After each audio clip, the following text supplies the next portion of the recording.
And some Americans hated everything homegrown and thought everything from Europe was cultured and everything American was unsophisticated. I want you to ask Cole Porter why the Broadway musical was not sophisticated enough to be art. Ask Cornelius Bix Beiderbecke, lyric hero of the jazz age, why his bourgeois Iowa family disowned him for playing jazz. But people still sang and danced and wrote and nurtured our arts, though it was underappreciated and thought to reek of snobbery and upper-class airs. And Emily Dickinson stayed home and focused on the everlasting to sweeten the bitterness of being barely published. And no one read Melville. They still don't. And few respected Poe. But this art, in all its forms, it speaks across time. It calls us home, even right now today. And by the time the first of Franklin's 1890 money was given to Philadelphia and Boston, some proud musicians were marching in the streets of New Orleans inventing a new form of American music. It brought together marches and minstrelsy, light opera, ragtime, and society dances, and Catholics and the sanctified church, and nasty whorehouse songs and spirituals too. It sat all of them down in the same room with Mardi Gras revelry to hear that same sermon again about freedom in one person and balance with every person, except right now, they weren't talking, they were playing. And King Buddy Bolden led the way with his cornet, and that music was syncopated, so the people danced, and it was the blues, so the people danced with feeling, and it was jazz, so they danced with feeling and accuracy, and it was improvised, so they danced with feeling, accuracy, and abandon.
How'd you know I was going to do that? It sounded great. And many called it the devil's music. And jazz and the blues were reviled by the black church and eschewed by the education system.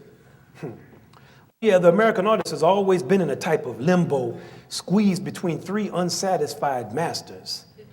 The critical expert, validated by European taste, which also influenced the education system. The church, you know. And the court of fickle public opinion. For the true expert, nothing homegrown was good enough. Let's ask Walt Whitman, whose eroticism and celebration of the common man and common things and his insistence on his own meter was wholly American, but it was considered unsuitable by experts. The church certainly didn't like it. In the court of public opinion, well, his crime, he was telling us who we are. I hear America singing, each singing what belongs to him or her and to no one else. America was singing, and nobody thought nothing of it. Ask all the Negro preachers who railed against the blues for generations, while the blues was coming out of every decent singer in their choir.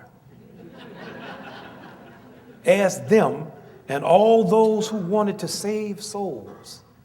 What were the benefits of denying what came from our very souls in search of our true selves? That's the Constitution.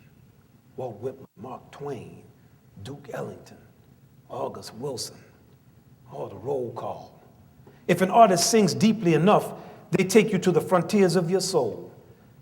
And that frontier is freedom, freedom to feel the sensual nature of the is and the isness of things, the this is what I feel, and you know you feel it too.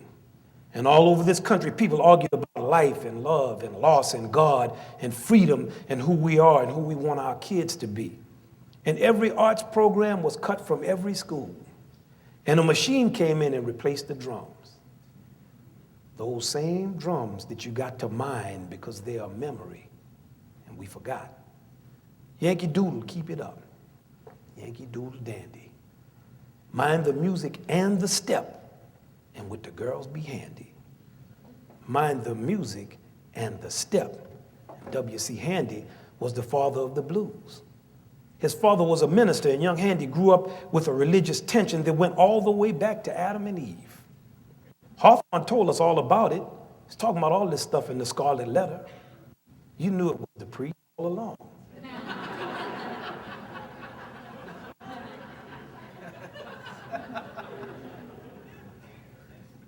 And Handy understood what Walt Whitman was talking about.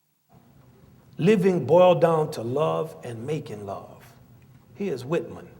Hair, bosom, hips, bend of legs, negligent falling hands, all diffused. Mine too diffused. Ebb stung by the flow and flow stung by the ebb. Love flesh swelling and deliciously aching. Have mercy. It makes me, it's all there. That's the story Handy's music told the congregation when Aunt Hagar interrupted her preacher in Aunt Hagar's Blues.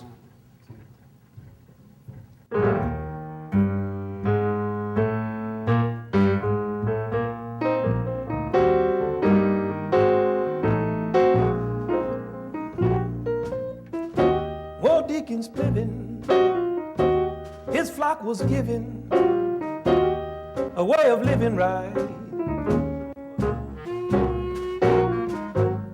Said he no winging, no ragtime singing here tonight.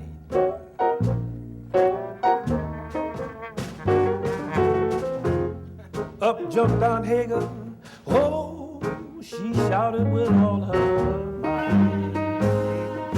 Shake me back. Oh, tain't no use of preaching. Oh, tain't no use of teaching. Each modulation of syncopation just tells my feet to dance, and I just can't refuse. When I hear the melody, whoa, when I hear the melody that they call the blues, those ever-loving blues. Just hear Aunt Hagar's children harmonizing to that old mournful tune. It's like a choir from on high broke loose.